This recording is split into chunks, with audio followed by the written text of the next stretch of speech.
The ambulance doors slammed shut behind me. Her eyes found mine in the chaos. "Stay with me," she said, gripping my hand. I didn't know her name yet. By morning, she still hadn't left my side. "I requested this shift," she admitted quietly. 3 months later, my mother found out everything. What she said next changed everything I believed about love. I am Maya Whitfield, 29. A third-grade teacher at a small Christian academy outside Asheville, North Carolina. That night began as an ordinary Tuesday until my car spun off Blue Ridge Parkway in the rain. And nothing was ordinary again. I remember the crunch of metal, the smell of burnt rubber, and then headlights cutting through fog like something out of a nightmare.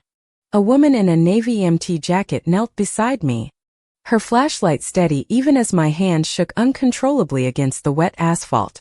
"You're safe now," she said, voice calm as still water, while she checked my pulse with fingers that didn't tremble at all. Her name tag read J. And something about the way she said my name back to me felt like an anchor. At the hospital, Jordan Reyes wasn't supposed to stay past her shift, but she sat in a plastic chair outside my room anyway. "Protocol says I should have left an hour ago," she told the nurse, who only shrugged and let her stay. I woke at 3 a.m. to find her reading a paperback novel, and I asked her why she hadn't gone home yet. "Guess I wanted to make sure the story had a good ending," she said, and I felt my face flush despite the concussion. "Discharge day." She handed me a card with her number scrawled on the back of an incident report form. "In case you need anything," she said, though we both understood that wasn't really what she meant. I texted her a week later, thanking her properly, and she replied within 2 minutes like she'd been waiting. We met for coffee at a shop near the fire station, and she laughed at my joke about ambulance chasers being literal in her case. That first hour became 3, and I forgot to check my phone even once, which never happened with anyone else. Jordan had a way of listening that made ordinary stories feel important, tilting her head like every word mattered.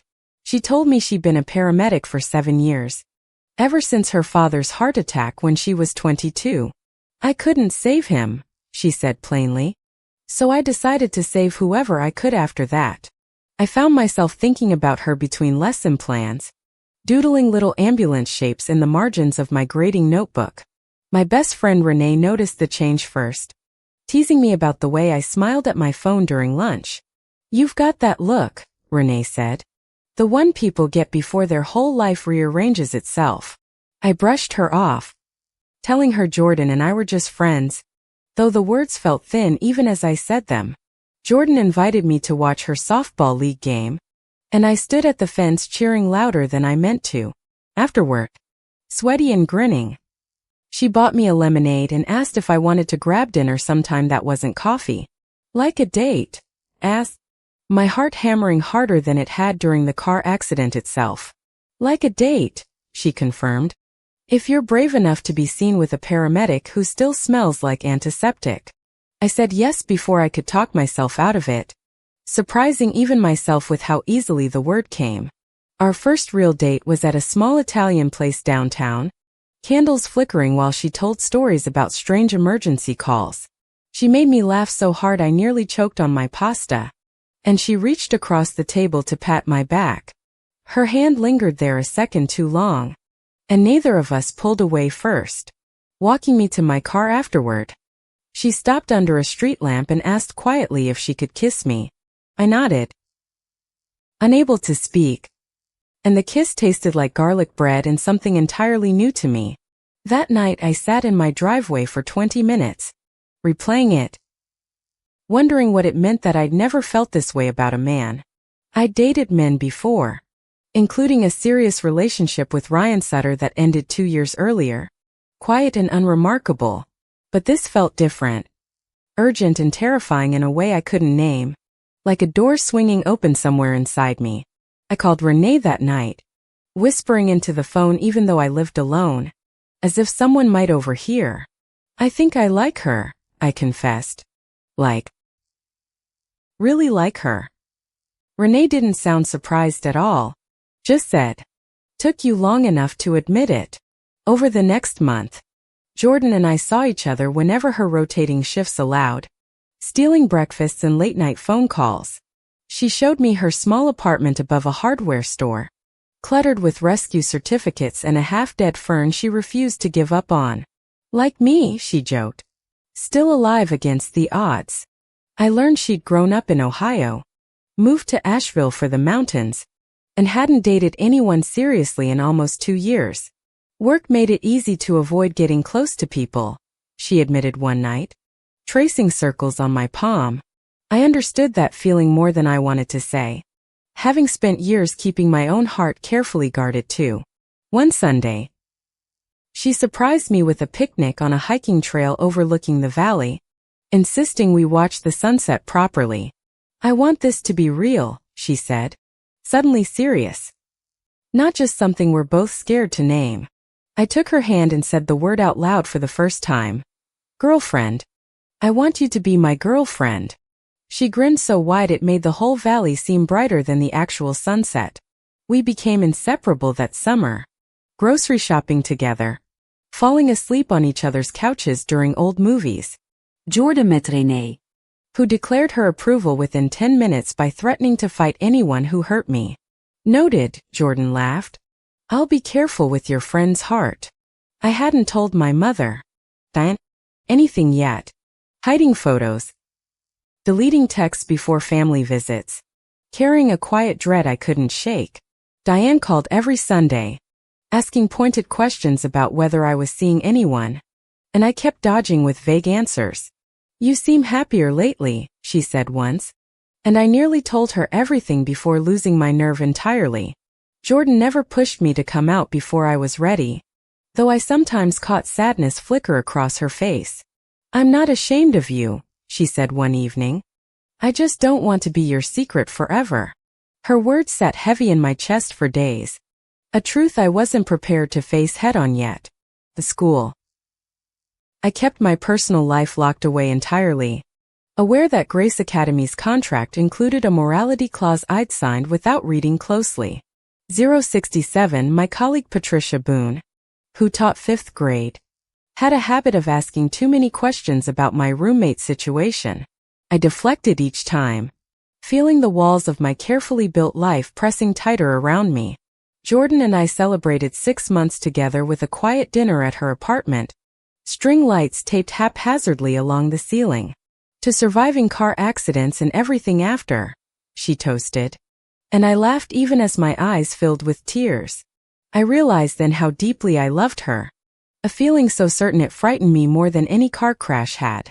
That night, lying in her arms, I whispered, I love you, and felt her whole body relax against mine. I love you too, she said. I have for a while now. For the first time in years, I felt like myself completely, without performance, without editing who I was. That peace lasted exactly 11 days before everything I'd been avoiding came crashing down at once. Ryan Sutter, Mike, showed up unannounced at a school fundraiser, smiling like no time had passed between us. I heard you're seeing someone, he said casually, and something in his tone made my stomach twist uncomfortably. I hadn't realized Patricia had seen Jordan drop me off at school that morning, holding my hand a moment too long. Word apparently traveled fast through the small, tightly knit community that made up our school's parent network. That Friday, the principal, Mr. Holloway, called me into his office, his expression carefully neutral but his hands folded too tightly. There have been some concerns raised, he said, about your personal life reflecting our institution's values. My chest tightened as I realized what he meant, the morality clause looming suddenly very real and very dangerous. I haven't done anything unprofessional, I said, my voice steadier than I felt inside. No one's saying you have, he replied. But parents talk. Maya, you understand how this works. I left his office shaking, terrified of losing the job I'd worked 6 years to build from nothing. That evening, I told Jordan what happened, and her jaw tightened with an anger I'd never seen from her before. They can't fire you for who you love, she said. Though we both knew the law offered less protection than she hoped.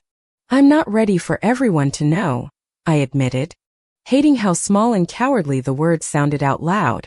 Jordan went quiet for a long moment before saying, I understand. But I need you to know how much that hurts me too. We didn't fight exactly, but something shifted between us. A careful distance neither of us mentioned directly. I called my mother that weekend, needing comfort, but stopped myself twice before actually dialing the number. Diane had always been devout, attending the same Baptist church my whole childhood, quoting scripture during difficult conversations.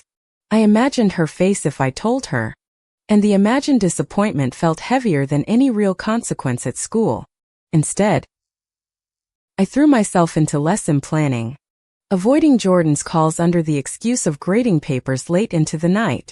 She noticed, and one evening showed up at my apartment holding a bag of my favorite takeout. I'm not going anywhere, she said. But I can't watch you disappear into fear either.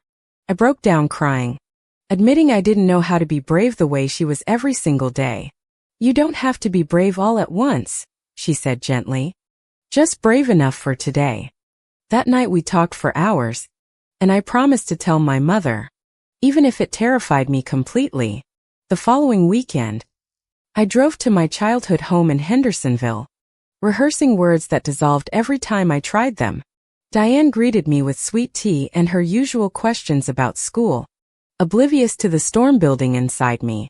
Mom, I finally said, I need to tell you something important about my life. Her face shifted, sensing gravity in my tone, and she set down her glass carefully. I'm seeing someone, I said. Her name is Jordan. She's a paramedic. I love her. The silence that followed stretched longer than any silence I'd ever survived in that kitchen. I see, Diane finally said, her voice flat and unreadable in a way that terrified me more than anger would have. Please say something, I begged, my hands trembling around my untouched glass of tea. I need time. Maya, she said quietly, this isn't what I expected to hear from you. I drove home in silence, replaying her careful, distant tone over and over, wondering if I'd just lost her. Jordan met me at my apartment door, reading the devastation on my face before I said a single word. She didn't say no, Jordan offered gently. She just said she needs time. That's not the same thing. I wanted to believe her, but old fears whispered louder than any comfort could reach that night. 2 weeks passed without a call from my mother, each silent day chipping away at my fragile hope. Meanwhile, whispers at school grew louder, and I noticed parents exchanging glances during pickup that hadn't happened before. Patricia cornered me in the teacher's lounge, asking outright if the rumors about me were true. That's not really your business, I said, surprising myself with how firm my voice sounded. She smirked and walked away, and I knew instinctively the conversation wouldn't stay contained within those walls. That Friday, Mr. Holloway called an emergency staff meeting, and I felt every eye in the room land on me. There have been formal complaints, he announced, regarding conduct that violates our community standards agreement. My hands went cold as I realized this was no longer a quiet conversation behind closed doors. I'm placing you on administrative leave, he said, pending a review by the school board next month. I walked out of that meeting numb, barely registering the drive home or unlocking my own front door. Jordan found me sitting on my kitchen floor an hour later, unable to speak through my shock and grief. This is exactly what I was afraid would happen, I finally whispered. I've lost everything I built. You haven't lost everything, she said fiercely. You've still got me. And you've still got yourself. But in that moment, drowning in fear, her words felt distant, unable to reach the panic flooding through me. I spiraled into anger I didn't recognize, snapping at Jordan over small things that weren't really about her at all. Maybe if I hadn't met you, I said one night, immediately regretting the cruelty in my own voice. Jordan's face crumpled for a split second before she composed herself. hurt flashing behind her steady eyes. "You don't mean that," she said quietly, though I could tell the words had landed exactly where they shouldn't have. I apologized instantly, but the damage lingered between us like smoke that wouldn't quite clear the room. 3 days later, Jordan told me something she'd never mentioned before, her voice unusually careful and hesitant. "Before I came out," she said, "I was married to a man for 4 years. Isetstand. Processing this piece of her history that had somehow never surfaced in 8 months together. "We have a son," she continued. "Eli. He's 9. My ex-husband has full custody, and he barely lets me see him." My anger dissolved instantly into shame for how I'd treated her while carrying my own fear so loudly. "Why didn't you tell me?" asked, though I understood immediately how hypocritical the question sounded from my own mouth. "Because it's the part of myself I'm still learning to forgive," she admitted, tears finally slipping free. I held her that night, both of us finally honest about the fears we'd been hiding from each other. "I want to meet him someday," I said softly. "If that's something you'd ever want to." She nodded against my shoulder, whispering that no one outside her sister had ever offered to try. The next morning, I woke determined to fight for my job instead of quietly accepting defeat. I contacted a civil rights attorney, Dana Okafor, who specialized in employment discrimination cases across North Carolina.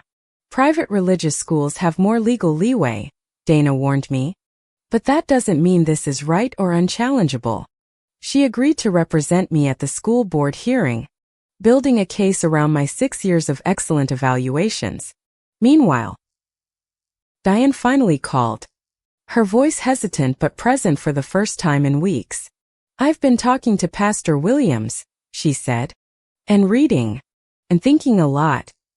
"Maya?" And asked, bracing myself against whatever verdict was coming through that phone line. "I don't understand it fully," she admitted, "but I don't want to lose my daughter over something I don't understand." I cried harder at those words than I had during the entire ordeal at school combined. "Can I meet her?" Diane asked. "Jordan. I'd like to actually know her, not just the idea of her." I arranged dinner the following Sunday, my hands shaking as I set the table for 3 instead of 2. Diane arrived carrying a peach cobbler, her old nervous habit of bringing food to difficult conversations still intact. Jordan greeted her warmly, and within an hour they were laughing over Diane's stories about my clumsy childhood. Watching them together, something loosened in my chest that had been clenched tight for years. "She's a good woman," Diane told me quietly while Jordan washed dishes in the other room. "I know," I said. "I've known for a long time now." The school board hearing loomed closer, and Patricia had apparently rallied several vocal parents to speak against my reinstatement. Dana prepared me thoroughly, reviewing every question the board might ask, every accusation I might need to answer calmly. "They're going to try to make this about morality," she warned. "Stay focused on your record, not their arguments." The night before the hearing, Jordan received an emergency call and left my apartment at midnight, lights flashing outside. I didn't think much of it until 2 a.m., when her partner Marcus called my phone instead of hers. "There's been an accident," he said, voice tight. "Jordan's been hurt. You need to come to the hospital now." My hand shook so badly I could barely drive, running 2 red lights in my desperation to reach her. The waiting room felt exactly like the one where we'd met, an unbearable symmetry I couldn't ignore. A doctor finally emerged, explaining that Jordan's ambulance had been struck by a drunk driver on Highway 25. "She has a concussion and a broken wrist," he said, "but she's stable. She's very lucky." Relief hit me so hard my knees nearly buckled, gripping the nurse's arm to stay upright. When I finally saw her, bruised and groggy, she managed a weak smile and said, "Guess it's my turn now." "Don't joke," I said, crying into her uninjured hand. "You scared me more than that car accident ever did." "I'm okay," she whispered. "I'm not going anywhere. Maya." I promise you that. I stayed by her hospital bed all night, missing the school board hearing entirely without a second thought. Dana called the next morning, furious on my behalf, explaining the board had ruled against my reinstatement in my absence. They're saying you didn't show up to defend yourself, she said, which they're using against you unfairly.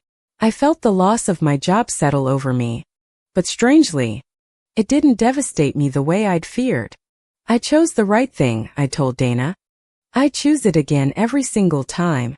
Job or no job. Jordan, still recovering, gripped my hand tightly when I told her what I'd sacrificed to be there for her. You didn't have to do that, she said, guilt heavy in her voice despite her exhaustion. Yes, I did, I said firmly. You've never once left my side. I wasn't about to leave yours. Dana appealed the board's decision, arguing procedural unfairness, and requested a public hearing rather than a private one. A public hearing means exposure, she warned me, but it also means accountability, and maybe real change. I thought of every closeted teacher who might come after me, and I agreed without much hesitation. The night before the public hearing, I barely slept, rehearsing what I wanted to say to that room. Jordan, wrist still in a cast, insisted on coming despite my worry that the stress might slow her recovery. I'm not missing this, she said. Not after everything we've survived to get here. The community center was packed, parents and teachers filling every folding chair. Tension thick enough to touch. Patricia sat near the front, arms crossed, while Mr. Holloway avoided my eyes from his seat on the board. Dana spoke first, methodically dismantling the board's procedural handling and citing my years of unblemished performance reviews. Then the board invited public comment, and my stomach dropped as several parents stood to voice their objections loudly. Our children need role models who reflect our values, one father said, and murmurs of agreement rippled through the crowd.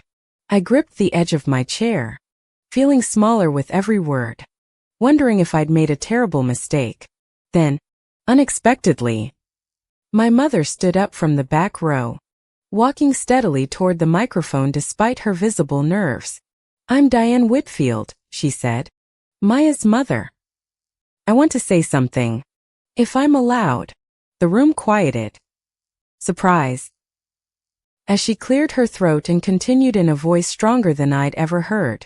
I raised my daughter in this church, in this community, believing certain things I still believe in many ways. But I also raised her to be honest, to be kind, and to work hard. And she has done all three. She has taught your children for 6 years with excellence, Diane continued. And that hasn't changed because of who she loves. Gasps rippled through the crowd as people realized my own mother was defending me publicly, without flinching once. I struggled with this too, she admitted. But watching her with the woman she loves taught me something about grace. Jordan reached for my hand under the table, squeezing tightly as tears streamed silently down my face. Diane sat down to a room split between stunned silence and scattered, hesitant applause from a few brave parents. The board chair called for a recess, and Dana whispered that this shift might actually change the outcome.